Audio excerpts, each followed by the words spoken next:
Mic check 1 2 1 2.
Boom. Got timers ringing off everywhere.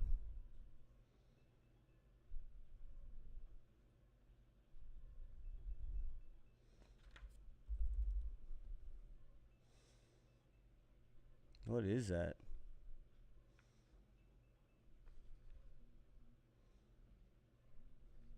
Damn. Could you guys hear that? No? That's good.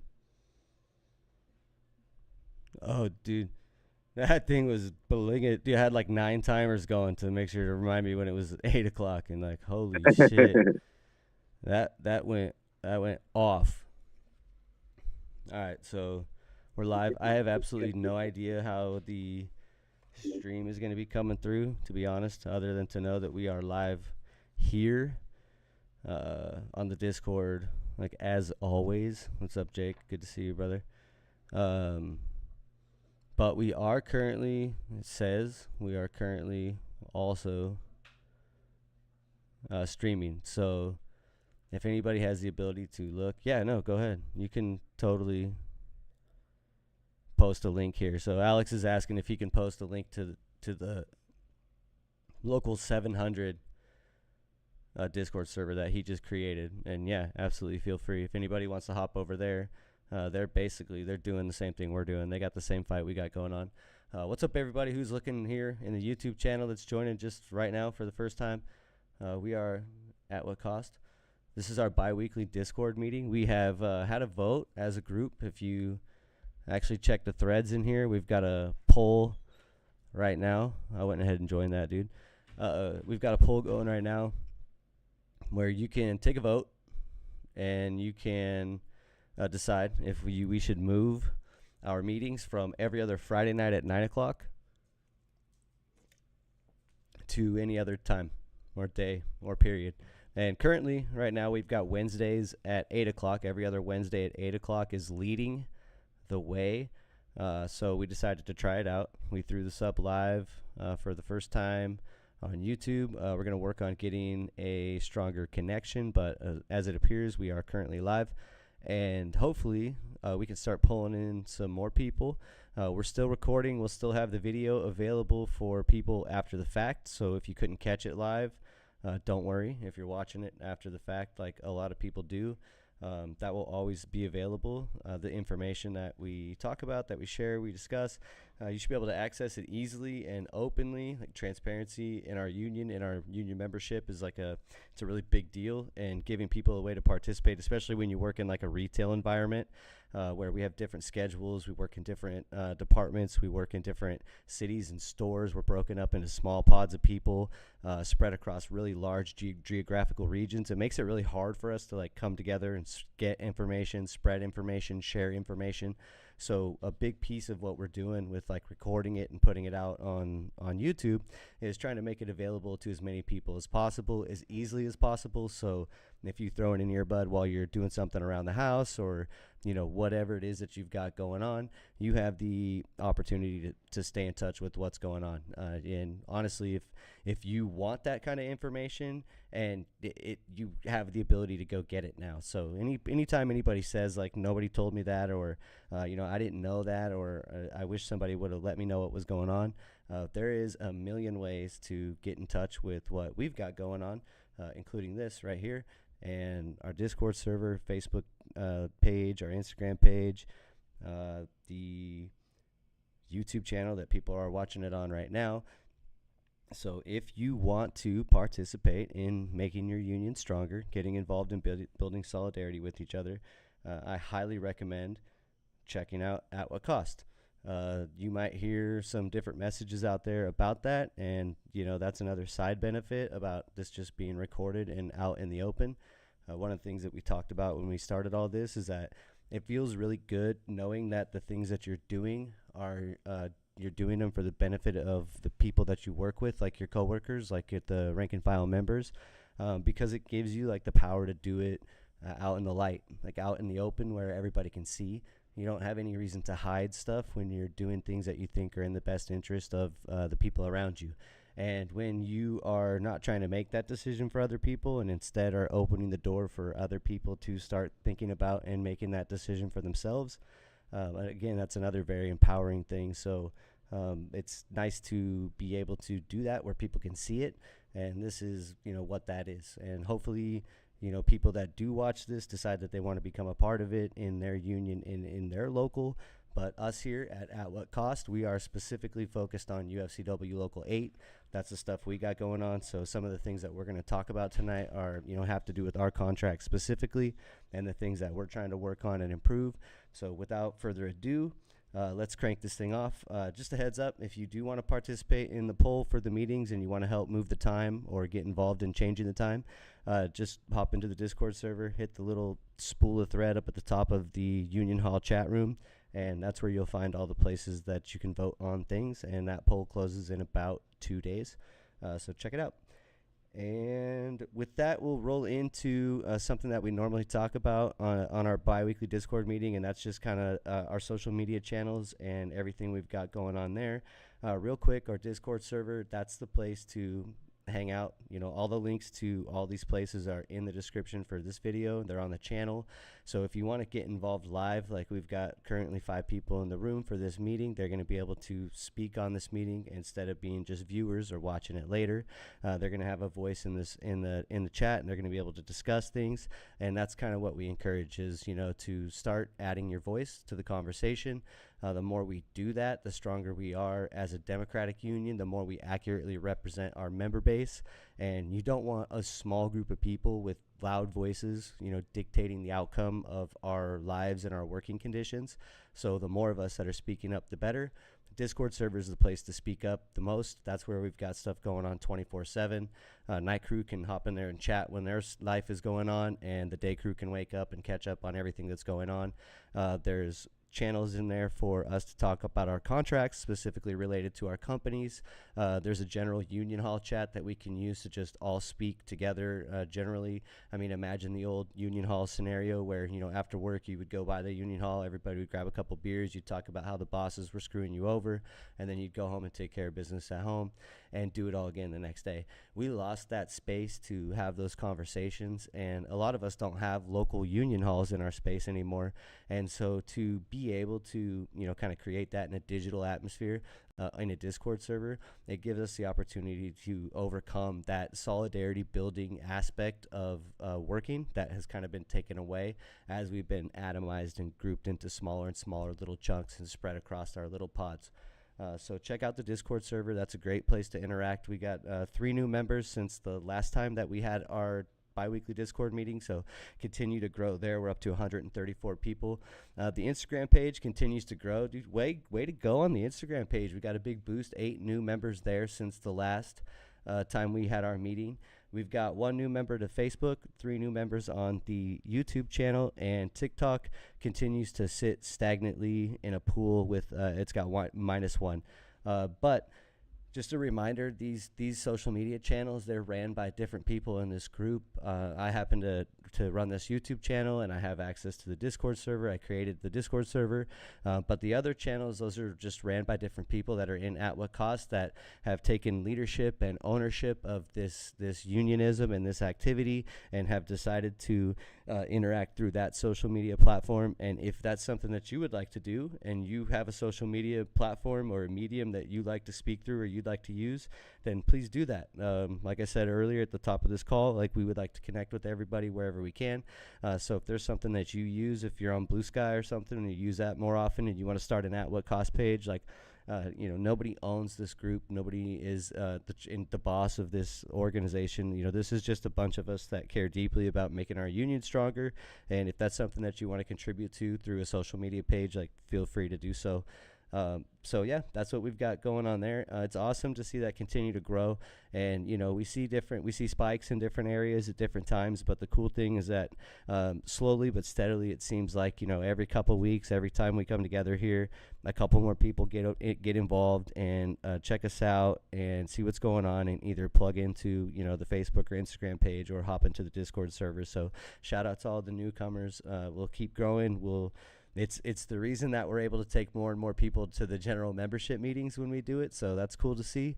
And we'll talk about some of the differences between what an active and fighting union looks like and what a sleepy and tired union looks like as we move through the next section here. So if anybody has anything to say about anything, I forgot to mention that at the top, this is wide open. So if you have something to say, or you want to speak up, or you want to say something in the chat, I've got the chat open on the screen right now, I think. Feel free to, and we'll talk about it. If you have a question or you want to say something, just say it, and we'll go through it. So without further ado, we're going to move on to the next section, which is contract updates. So we do have Brother Alex has joined us from UFCW 700. He just recently jumped into the Discord server, just actually hopped off a second call that I got the pleasure of being on with him and his siblings over there in Indiana, and threw him an invite to the Discord server because, I had seen that he was starting one for him and his team.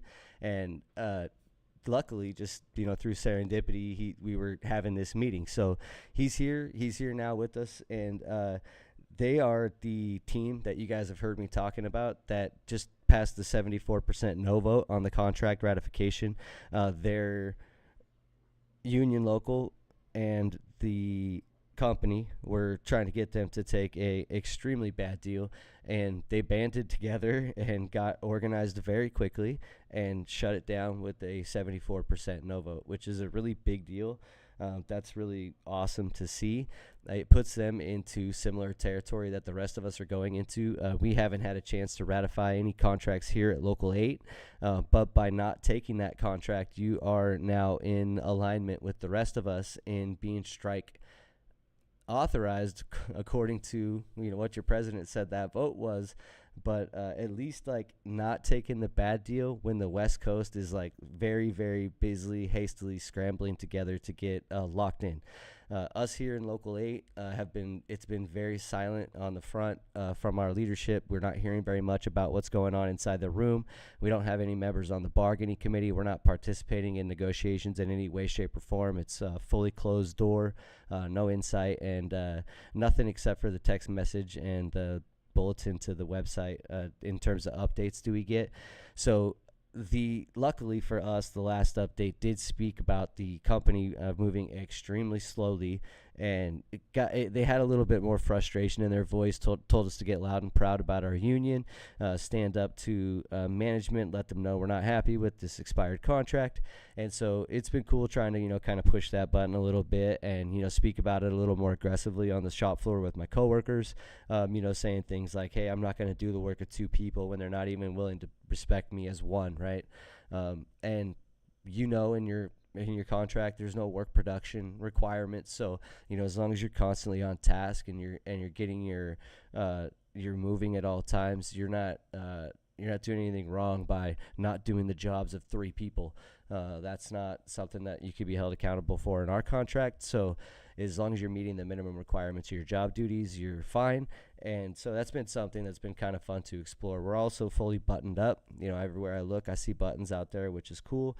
But we are currently knee deep in a contract extension. So we're 2 months past our expiration almost. We expired in April 12th for the Safeway people. Rayleigh's was right there with us. And we're moving nowhere. We've got no hammered out proposals as far as we've been told. Our company has refused to bargain. We're from Safeway Albertsons, has refused to bargain on any major proposals, including wages, benefits, and retirement. What they're saying is that they're going to wait until the minor proposals are handled before they address the major proposals. And then on top of that, they've canceled half of the bargaining sessions. So our local and Local 5 and Local 648, who are bargaining together in this Central California region, have started to talk about a potential ULP strike vote. In Local 5, the president on his call, who I was lucky enough to sit in on, did tell his members directly to prepare for a ULP strike vote. So because we are bargaining with them at the general membership meeting, I asked our Vice President, John Heisey, if we would be going on strike with a ULP strike with Local 5 if they took that strike vote, and his answer to me was most likely. I have not gotten any more clarification since then, but that is the current update. Now, the reason why that's important is because we are coming into the final day tomorrow in Southern California and in UFCW Local 3000. So we've got 5 locals in Southern California who have banded together to form a coalition called the Grocery Workers Rising. Those 5 locals are bargaining in coordination with each other, and they've basically all said we're not going to take a shit contract. Local 3000 up in Puget Sound, Seattle, up in Washington, they've been fighting this fight at the same time, and their contract's also currently expiring, and they're authorizing a strike vote. Down in Southern California, they're also authorizing a strike vote, and again, that's because all these companies they're not bargaining in good faith. They're delaying. They're not honoring major proposals. They refuse to give the information required to address staffing, all kinds of things. And there's all kinds of reasons, political and otherwise, why they don't feel compelled to even give us the respect that we deserve to come to the table. To not even show up is a different level of sitting there and trying to convince me that you don't have enough money to pay me a living wage.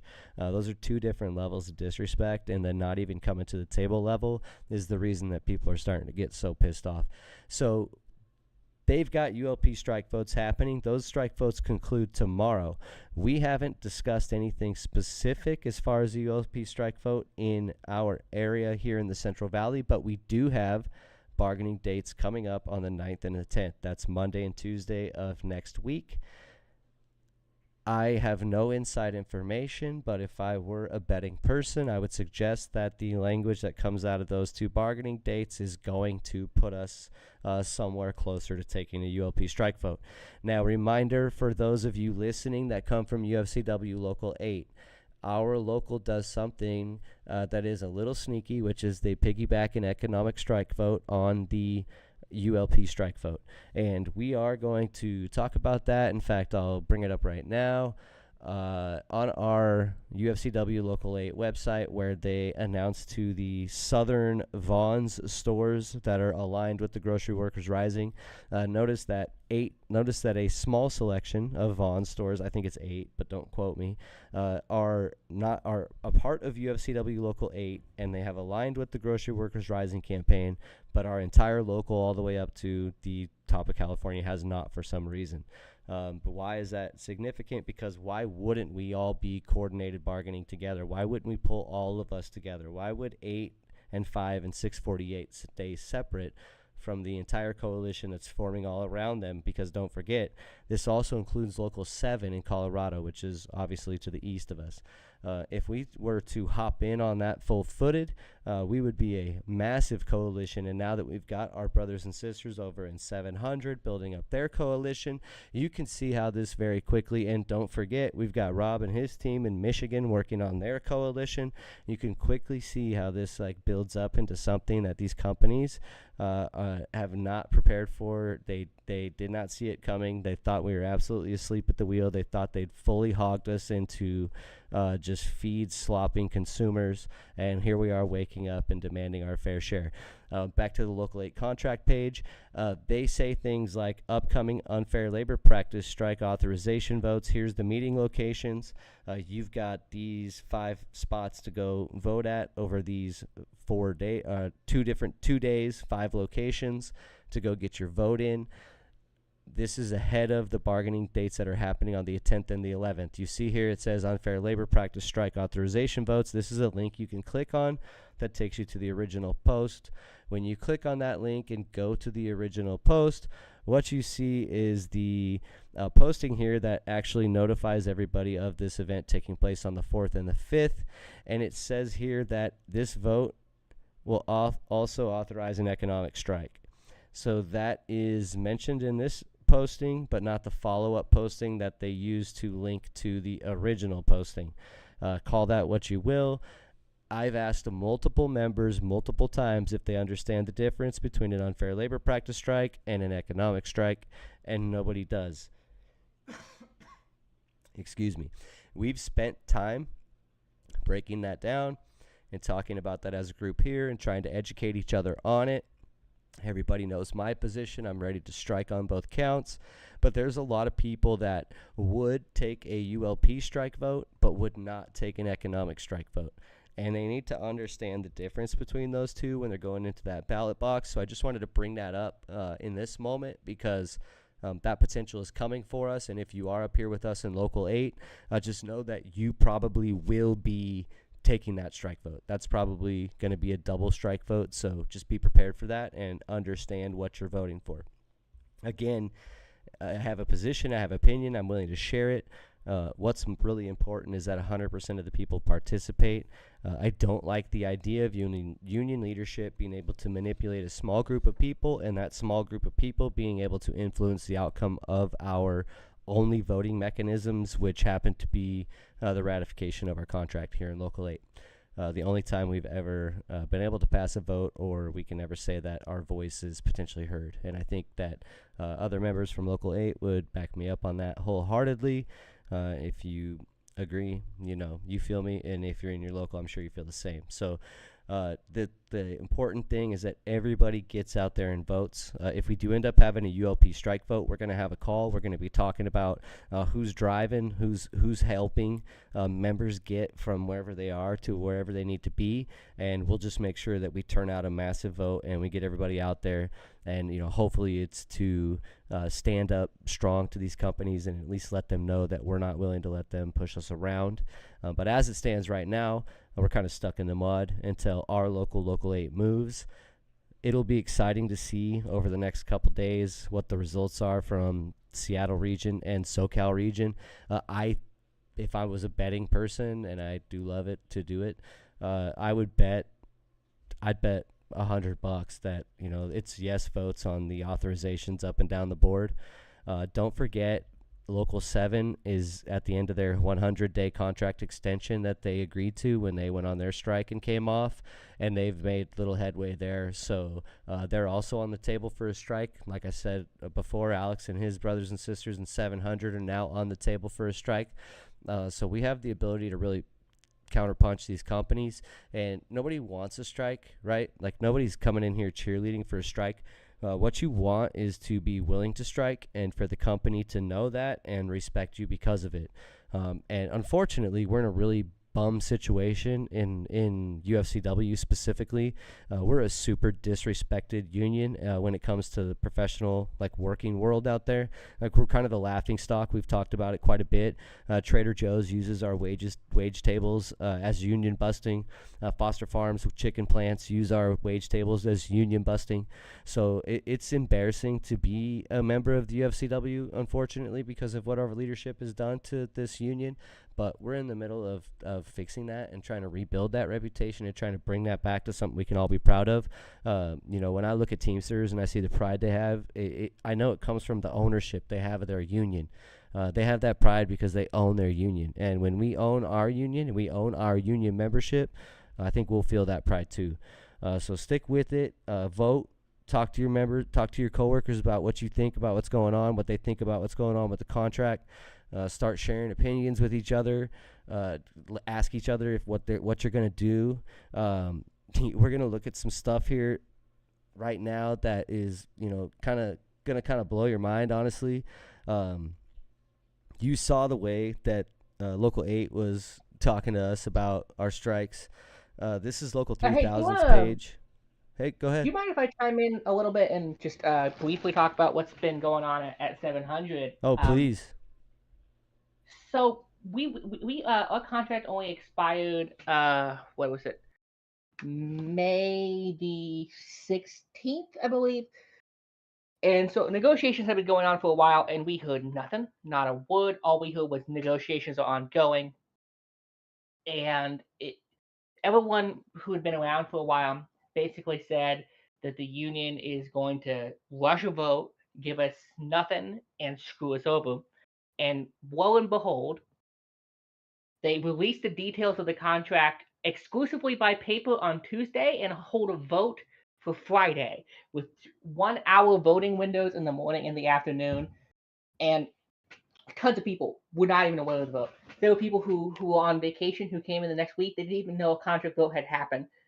We had to scramble to do any organization whatsoever to get people prepared for this because our union has decided that educating the people is not enough, And a union representative said that 3 days is plenty for an entire group of 6,000 people to read and discuss a 70-page contract. They said that's more than enough. The union rep waved the hand and said, "What? You tell me you can't read this in an hour? You have 3 days." We've been completely disrespected. Apparently, the company line is that we are already being paid above market rate, and that the company would like to cut our wages, but they are making a concession in the fact that they are just going to give us a 75-cent raise over 4 years. Because they would like to chill the market for everybody else. So apparently, the UFCW is now, at least the local leadership, has signed to be a willing patsy to lower everybody's wages, including the non-union stores. Frankly, if there's a better argument for union busting out there, or the actions of UFCW 700, I can't think of a better one. We have had absolutely no meetings. We have not heard back at all from our reps, from leadership. No meetings to tell people about what this contract says, and it's just been utterly disgraceful. Apparently, we can't be told any details of what the contract says, because it's not like they could just tell us everything for some reason. They'd have to just tell us little tidbits, and then we'd all gossip like children.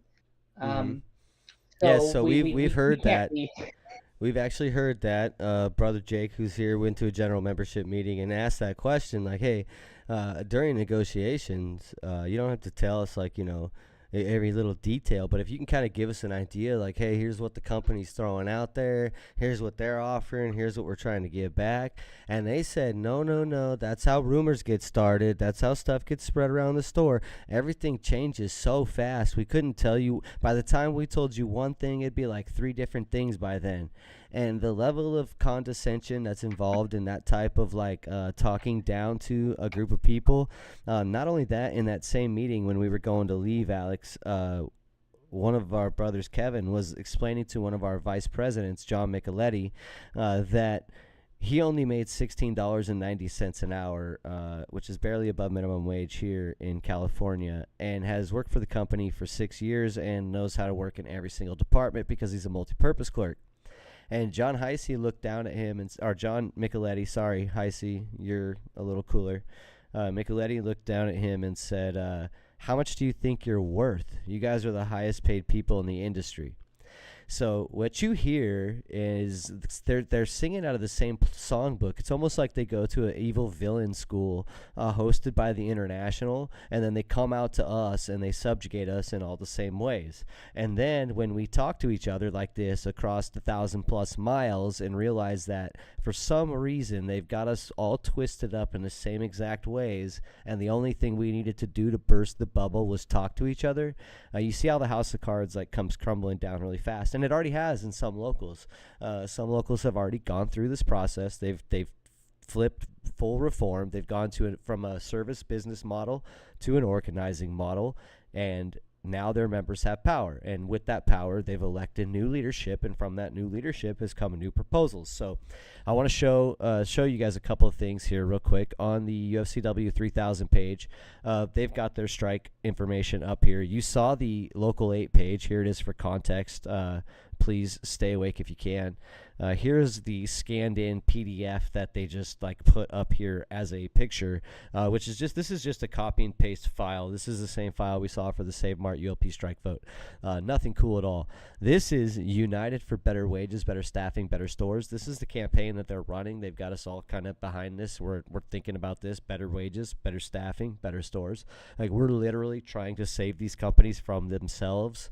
Not Kroger in this instance, but in our instance, the private equity firm Cerberus that's just been sucking our soul dry through Albertsons is the reason that we have to do something like this to save our stores. But yeah, we literally are trying to save these companies from themselves.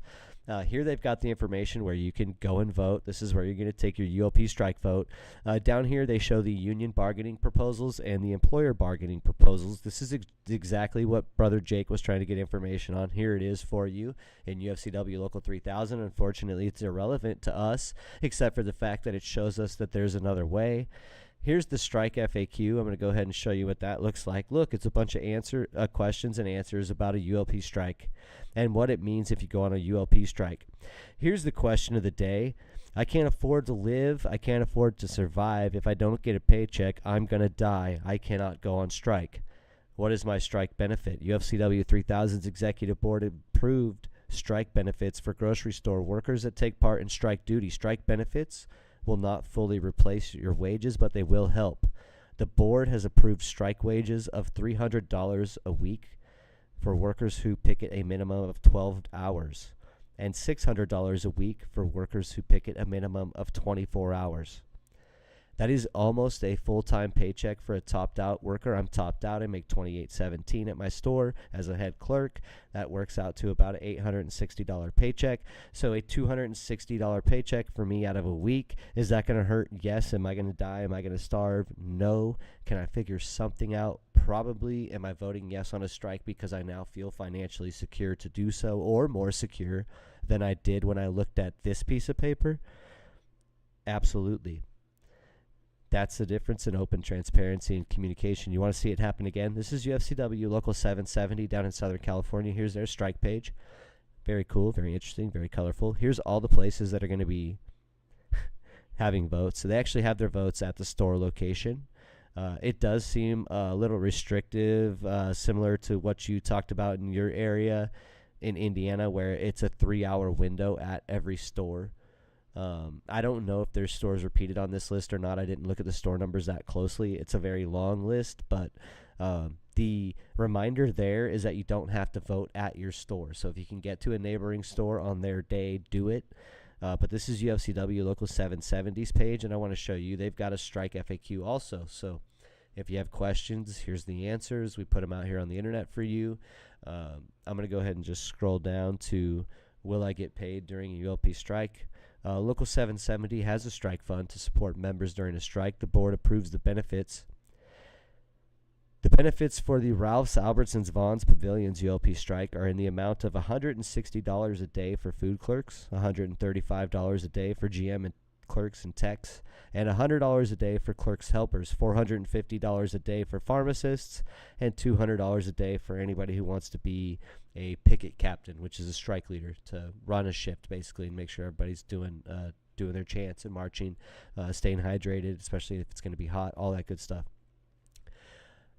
Is this my full paycheck? No, this is pretty close. $200 a day, $160 a day for a food clerk. That gets you pretty close to a full paycheck. This is coming out of their strike fund. Do they have the information they need to make a more educated financial decision when it comes to withholding their labor? I would say yes. Are they 10,000 trillion, billion, gazillion, batillion times more supported than the story you just heard from Brother Alex in Local 700 and what we are currently experiencing live in Local 8? I would say yes. What's up, Sandra? What's up, Kiesel? Welcome. Thank you for joining live in the Discord. Just a reminder, guys, if you guys are watching this on YouTube and you want to participate live, like you heard Alex chatting there, and anybody else who wants to say anything can speak up at any time. The way to do that is to get into the Discord server, but if you're watching it on YouTube now or later, you are staying connected in the second best way possible. So thank you for doing that. But we basically just broke down some pretty depressing realities of the world we live in compared to some of our siblings. But I will say, silver lining, it means that a different way is possible. And that's what we're working on. That's what we're moving towards. I want to close out this contract negotiation portion. Oh, actually, go ahead, brother. Yeah, you're good. Go ahead. If you mind, feel I should share what our store has told us is apparently, according to a rep, we will be getting $250 a week strike pay with no further information. Nothing official has been published whatsoever. So just a flat rate across the board for everybody? According to my rep, nothing's been posted. I mentioned this in the chat on the call, but so we had I talked to Drew, who's better than our current rep, but he's also rep for a different district. He said so. Day afterwards, he went and he asked, "Hey, what are we doing to prepare for this strike?" And he's union rep. Apparently, nothing. Apparently, there was nothing going on in the rep chat. Uh, Tracy, our president, said everything's just going to be regular business as usual. There's been no information. I've been happy to disseminate that it's going to be $250 a week, and I don't have anything to back that up because I haven't been provided it. So Yeah, we're kind of fishing in the dark here. That matches. So when I started to get information prior to them posting this information, that was actually today. I saw that stuff for the first time on the 3,000 page and the 770 page. I hadn't seen their dollar amounts, and I had actually reached out to some of our friends in 3,000 asking if they knew anything specifically, because I wanted to get specific details from my rep and ask and compare them basically. And I couldn't get any level of detail specific to what we've got going on in 8, other than there is a strike fund, but the amount varies that we get based on how much funds are approved, and there hasn't been any funds approved, so we don't know the amount. That was the most I could get out of it. And I was able to get the strike fund details from the previous time that 3,000 had gone out, and it was very similar to that, where it was a set amount per week based on the amount of hours that you went out and picketed. And that's a cool way to do it. Getting paid per day based on your job classification is a cool way to do it. I don't think flat rate paying $250 a week is a cool way to do it. For some people, like, you know, in our contract, we've got 16-hour minimums, which works out to probably about that much on a paycheck for a courtesy clerk. That's like, okay, their same check, and then it's 20% of someone else's check or 30% of someone else's check. So that's complete and honestly hurting the most experienced and most skilled people in your store more than the opposite side of that spectrum when you do it flat like that. So zero support from me on that type of a setup, but there's only so many ways you could change that, right? And it is like we talked about a little bit before we went fully live with getting petitions and getting signatures that move your bylaws and move your constitution. That is a huge amount of organizing that moves your union in a positive direction, like getting your membership to sign on to something like that and then actively put their name on that is a big deal. For example, we have general membership meetings here in UFCW Local 8. They hold 4 of them a year, the minimum according to their bylaws, and those meetings are in a physical location, the main office in Sacramento, which for us up here in Northern California is a 2.5-hour drive. And the meetings that we went to lasted 15 minutes. So we asked them if they could put them on Zoom, and they told us no. So we got a petition signed by 300 people, and, you know, not trying to change the bylaws, just like, hey, we got 300 people that would like to participate in these meetings from Northern California. We took it to the union. We delivered it to them. They tried to invalidate it just verbally by asking us questions that, you know, if we hadn't done certain things would have invalidated the petition, but we took care of all that stuff. And gave them the petition, and they said they would look into it. Next meeting, we asked them if they were going to consider it or if there had been any moves on that, and they just flat out told us no, they weren't going to do it. So, what sort of things did they ask to invalidate a petition? That seems like it would be really good information. So they wanted to make sure that it was an original copy of the petition, so we couldn't turn over copies. The language on the petition had to be clear and easy to understand. All of the people who signed the petition had to be able to either read the petition themselves or have the petition read to them prior to signing. And there was one other thing that they asked us for, and I can't remember what it was. But when I think of it, I'll tell you. But when what happened was, you know, they told us no, they weren't going to do it, and Jenica walked up to the front of the room and said, here's 300 people that want us to, and they just fired off those questions like super quick. And so, and then they took the copies, and we had made copies of it, so we still have copies of it, you know, but it's basically just a part of the lore at this point, because like I said, we weren't trying to go in there and change the bylaws. We just wanted to, it was good faith, like, hey, here's 300 people that would like this to happen. It seems to me that one thing you guys could do is, as far as I know, every single local union is following Robert's rules, where every single person is a voter. You could say, I move that we hold all 4 of the meetings by Zoom. And if you guys bring enough people to a meeting, it seems like you guys could enforce those changes. You're gonna love Because this. but You're gonna love You would this. think that'd be amazing. You're gonna love this. Okay, so that's part of the plan, right? And we've actually, in some of our prior meeting recordings, we spent time going over Robert's rules and learning about all that. We used it to take the name At What Cost. We put forward a motion to adopt the name At What Cost from Brother Jake and Alex and his people down in Sacramento when we merged our 2 groups together. And when we went into the general membership meeting, we brought 5 people to the first one that we went to. And again, remember, we get 4 times a year to get into this room, right? So we've been to 3. So the first one we went to, there was 5 of us, and they had about 7 staff members there. And in our local, our union staff are also UFCW members, and they are voting members in that room. Second meeting, we brought 9 people, and they had about 12. Last meeting, we brought 12 people, and they had about 15. The room is almost full, but they are very intentionally stacking against us somehow in a way that would probably keep us from passing any of these motions.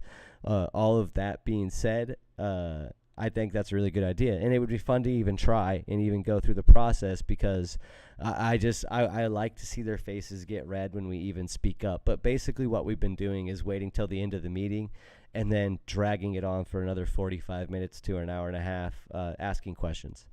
And that's been cool. But we're not making any friends with it. So, moving on to the back end of this agenda, and then we'll be wrapping this meeting up. I'm going to keep it a tight 1 hour.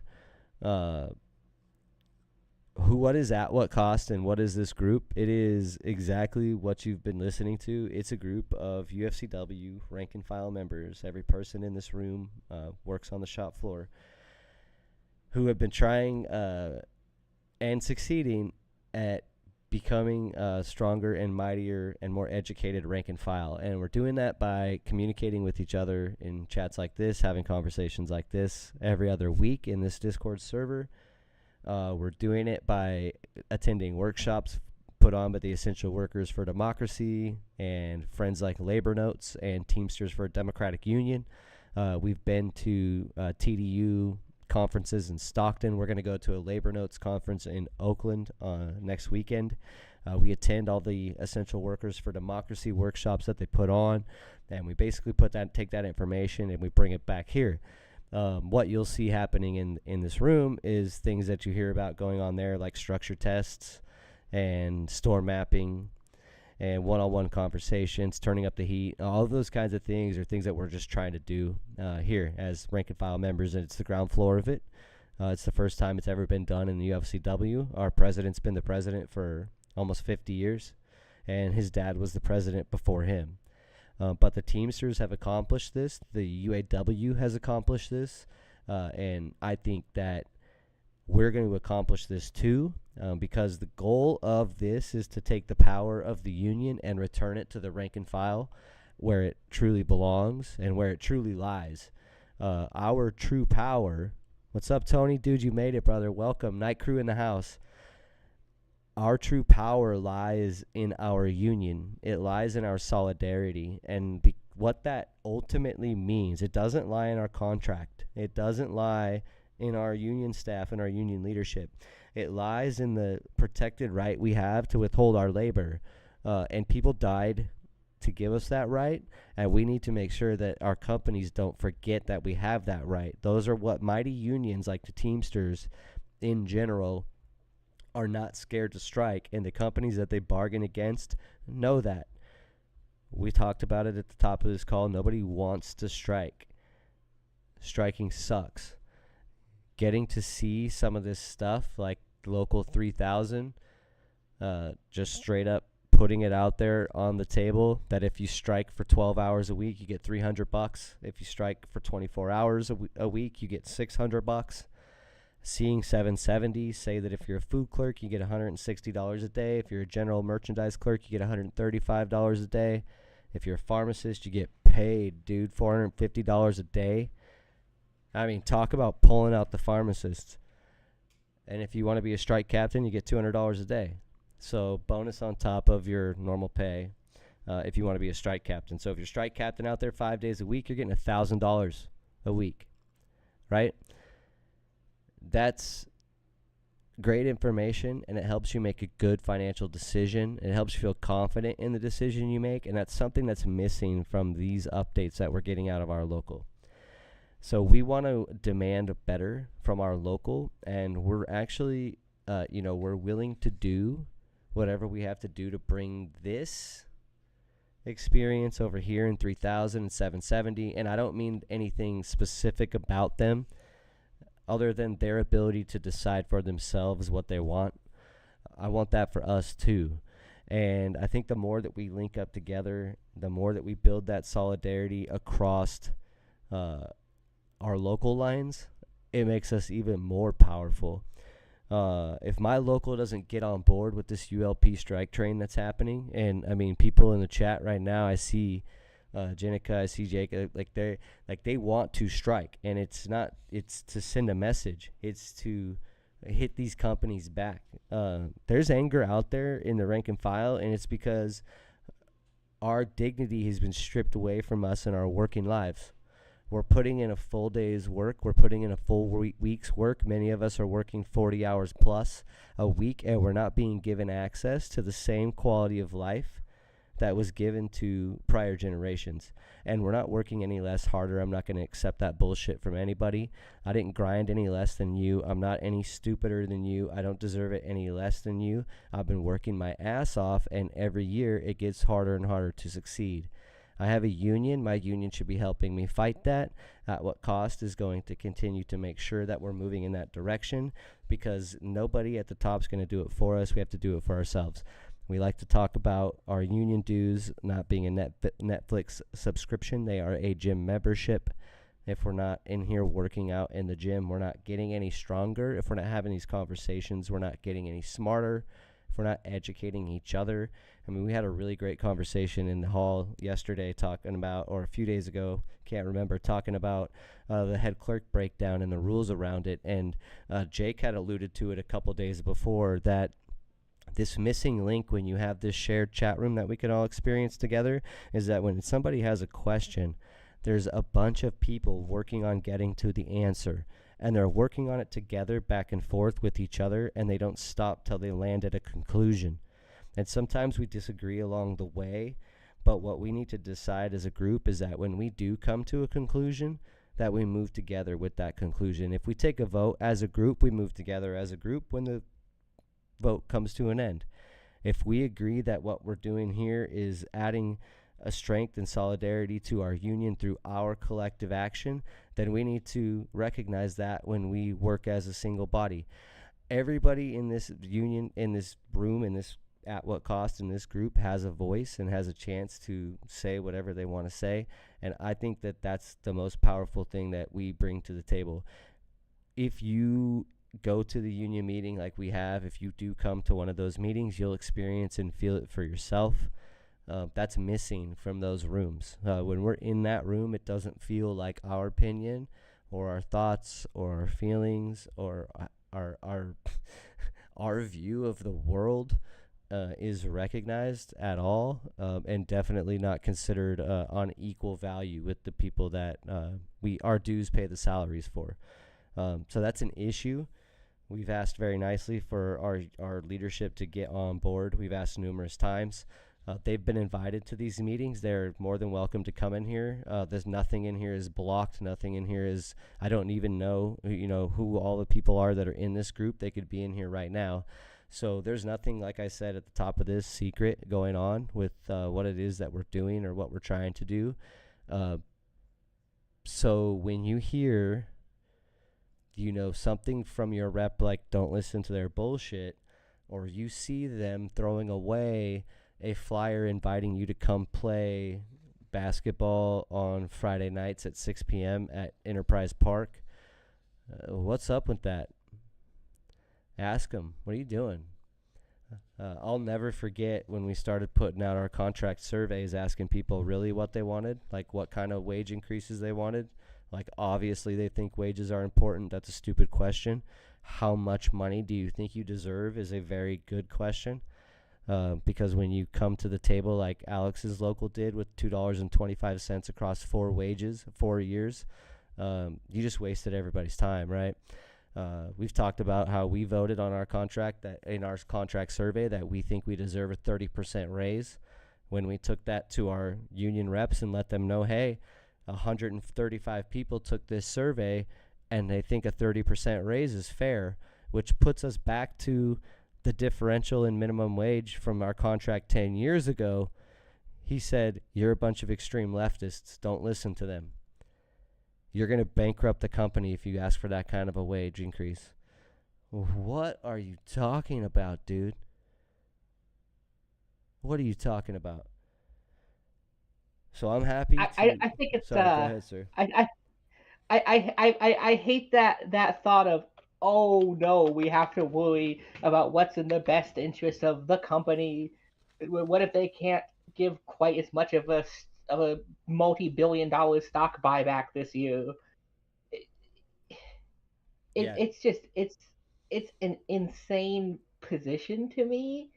Um, it's not been quite that virulent from our union, but basically our union rep was like, "You should be grateful that we aren't cutting the pension this time," and I'm Jeez. like, I should be grateful that I'm keeping what we've already fought for, and that you guys aren't conceding more. It's just, Yeah.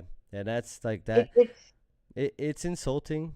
Like you said, it's insulting. And I think this is a big part of us coming together and realizing that there's a limit to how much we're going to take. And for the individuals, like, and I heard them on your call, brother, in Indiana. I heard like the individuals that were like, I'm down to ride no matter what, let's go.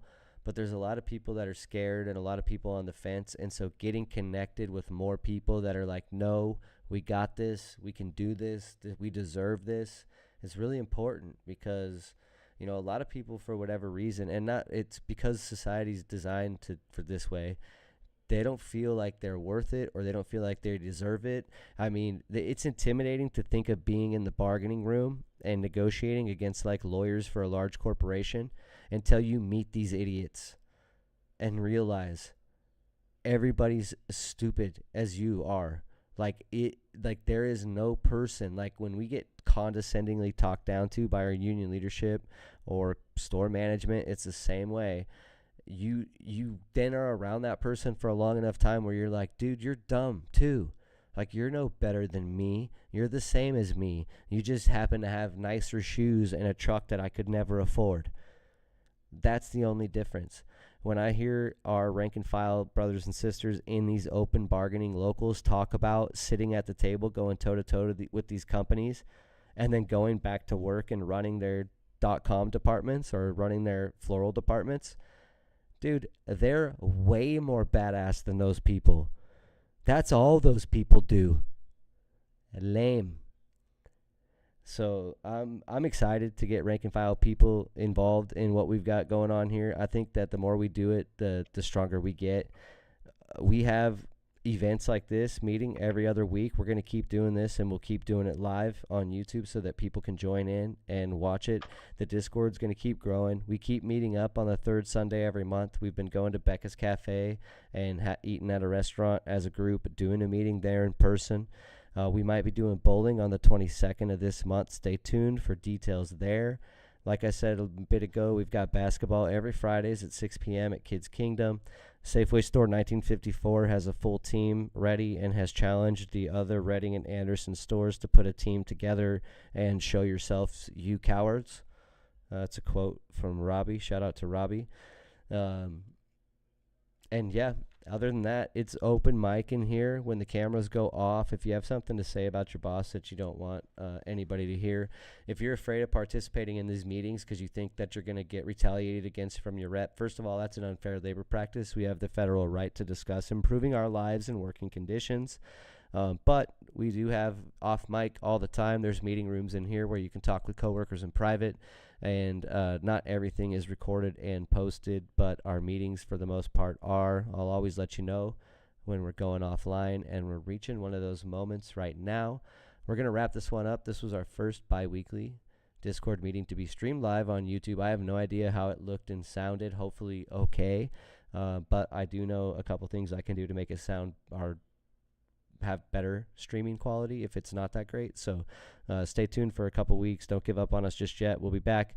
I also recorded it, so if it's trash, I have like the regular recording, and I'll post that too. Thank you to everybody that showed up in there. We had 15 people show up in the YouTube channel over the course of the viewing, and currently we've got 8 people in the Discord server right now. I'm going to assume they're all different and say 23. That's great attendance. Shout out to everybody that showed up. If you want to participate, just we're going offline right now, but I'll stay in the chat for a little bit and we can talk offline. So if you want to say something bad about your rep, you can.